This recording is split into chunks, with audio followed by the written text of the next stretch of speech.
Welcome back everyone, my name is LastKnownMeal and this is going to be an in-depth review of Ghost Recon Wildlands that came out on PC, Xbox One and PlayStation 4. First thing we're going to talk about is the gameplay itself. Ghost Recon is offering a huge map with different regions you can explore and do missions in. Every region has a different underboss you need to take down. Once you do that, you can move on to their bosses and so on.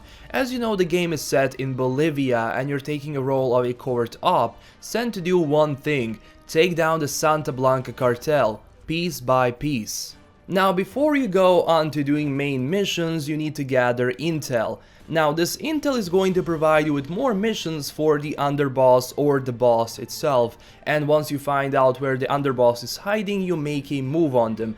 This system reminds me of the one in Mafia 3, where you do certain things to get the attention of the main man you have to kill, but again in Ghost Recon you have much more freedom when you're actually assaulting the underboss or just doing a mission for the underboss. You can customize your character in this game, from the gender, then to head appearance, and then at the end clothes. Now once you set the gender and once you actually set the head appearance, you can't change that in the game, but when it comes to clothes you can change that later in the game. It's not offering a lot of freedom since you have predefined faces and not that many haircuts and beards, to be honest, but you still have different outfits you can choose from, and that part is cool. Side missions in this game also appear from gathering intel. You can choose what intel you want to look for, from getting information on weapons and weapon parts to gathering different materials for the rebels so you can advance in the skill tree.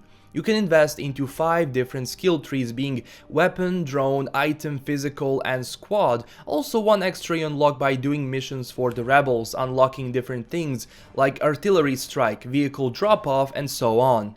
Yes, you do have a drone in this game that lets you mark enemies and scout for the best point of entry. Again, you can upgrade your drone with more battery, better signal, night vision, etc. You can also invest into different items like C4 you can use in combat.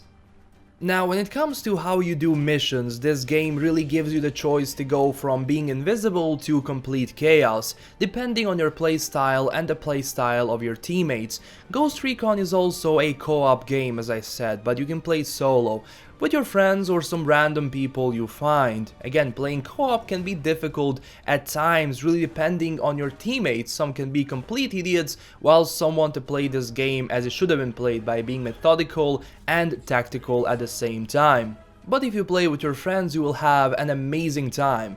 Playing solo is not bad, AI teammates are okay in my opinion, they're not getting in a way, and sometimes enemy can actually notice them and blow your cover, and that can be bad, so that needs to be fixed. Also, you can't disable them, they will go with you all the time, but again, you don't need to wait for them, they just spawn at your location, so once you go into a car, you don't need to wait for them to get in, you can just drive away and they're going to spawn in.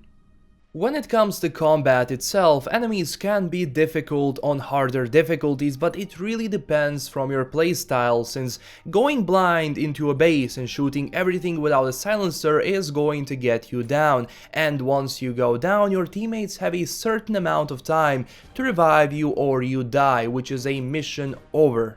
Enemies need 1 to 3 bullets to die, depending on the enemy itself and the weapon you are using. You have normal cartel with heavy machine guns, but usually most of them have submachine guns. It really depends from region to region, since you have different difficulty in every region besides the core difficulty you choose.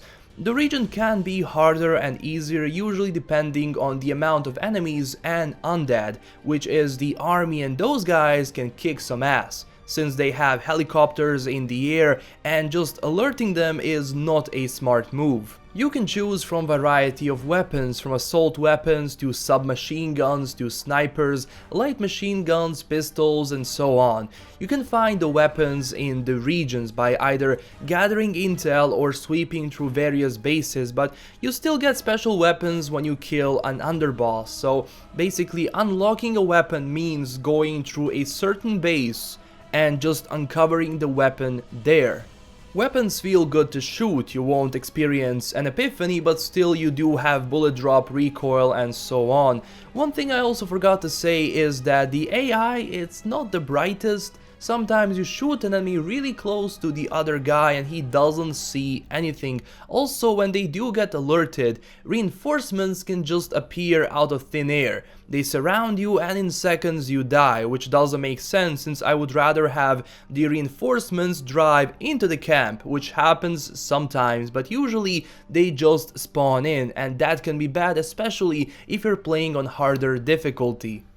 You can also drive cars, boats, helicopters, bikes, APCs, armored vehicles and airplanes in the game. It feels okay in my opinion. Driving can be wonky, but after some time you get used to it. That's the gameplay element that needs some work, and I do hope they patch those controls in the future. You do have a day and night cycle. Difficulty goes up a bit during the night since it's harder to see the enemy, but at the same time the enemy has harder time seeing you. But again, you can use night vision or thermal vision to help you during the assault.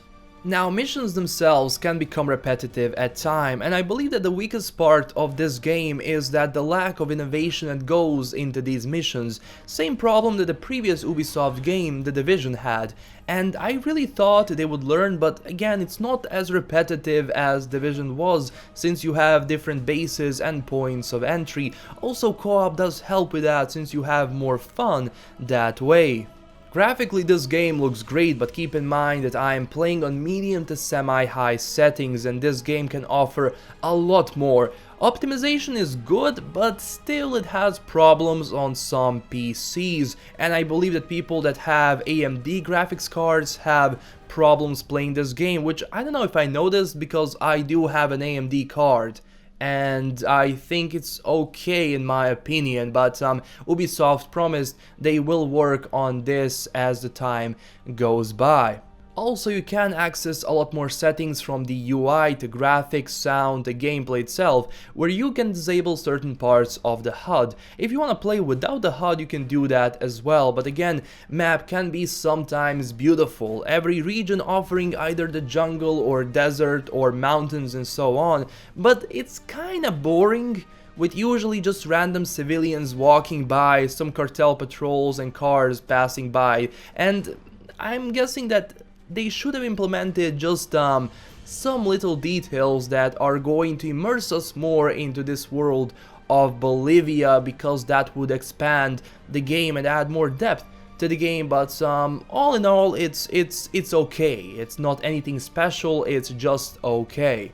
So I talked about all the major things that this game has to offer, and honestly I'm having fun in this game, but it does come down from gamer to gamer. How much are you willing to endure the process of just doing missions, and what did you expect from this game? Again, obviously it didn't change that much from the open beta, so what you experience there, you will experience here as well. They did work on optimization as I said, but I'm guessing some major changes are coming in the future, but those things will come as the game goes on. Generally, this game is, I believe, the most stable release of an Ubisoft game, since it doesn't have problems that Unity or Division had, and I had my doubts about it. I'm not saying I didn't, but because Ubisoft is listening to gamers this time, hopefully they're listening to us, we need to wait and see. With some patches, this game can be even better. So, to sum it all up, this game is fun. Co-op can be a problem sometimes because, you know, people, but the amount of things you can do here is great, and they definitely a step in the right direction. It can be repetitive at some time, and just some attention to detail could have been great to really immerse us into this world of cartels, because the underbosses and the story is an okay one. It's not going to leave you with your jaw open, but it's decent. The game is right now $60. You can buy the deluxe edition giving you a huntsman gear and shotgun, which I honestly don't recommend, and the gold edition, which is also a season pass, but I don't want to recommend that right now because we need to wait and see what the DLCs are going to be about, because maybe those DLCs are going to be a waste of time and you bought the gold edition, so right now it's done. But if you just wait and see, and if you really like the expansion slash DLC, then go and buy it. I mean, if you like shooters, you will enjoy this game. The reviews have been positive for the most, and that's a good thing. So, in the end, that's all I have for today. This was a long-ass review, but I really wanted to talk about all the things in the game. Don't forget to tell me down below what you think about this, and also smash that like and subscribe button for more Ghost Recon Wildlands. I will be covering this game a lot. Thanks for watching, and stay classy, everyone. Bye-bye.